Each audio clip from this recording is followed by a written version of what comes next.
I'm going to do a quick video on this Kubota tractor. It's an L3010. It has a 3-cylinder diesel engine in it. Now this tractor will not run. It'll turn over, but it will not start. That was the symptoms when we started.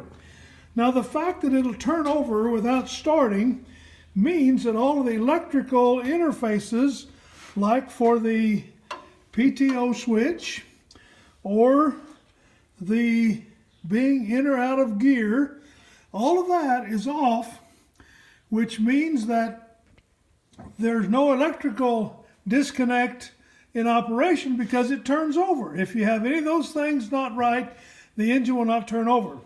Engine will turn over but will not start.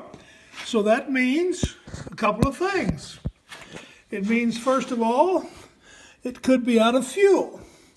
Well, this one was not out of fuel, had plenty of fuel in it.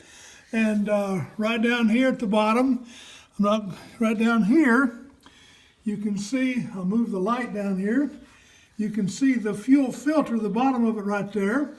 I put a new fuel filter in it and bled it all out, still wouldn't start. So then I knew that I had to bleed the fuel lines at the pump. Now you can see on the side of the pump, there's a knob right here. You open that knob, it just turns counterclockwise. You open that knob a couple of turns and that will give you an initial air bleed from your fuel lines.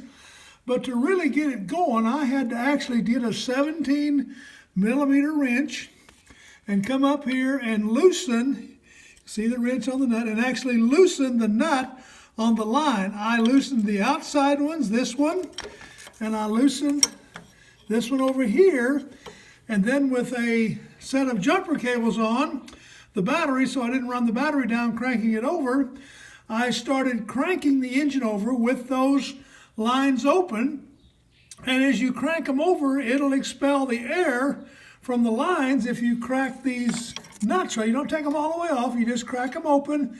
You'll see a little fuel come out when you open it up, and then just crank it, and it'll actually, as the air gets out of it, it'll actually try to start. When it does that, just come back in, tighten them all up, and start it up, and it's going to be a little rough running because it's got to get the rest of the air out of there. And then once you get the air out and you got fuel, it'll start. Now this unit has another issue. I think it's got a restriction in the fuel system somewhere from the tank down to this filter. So I'm going to have to pull the tank and pull all the lines and see if I can find out what is plugging up the fuel system. So I'll keep you posted, make another video when I actually get it fixed, and we'll tell you what we found. Thank you.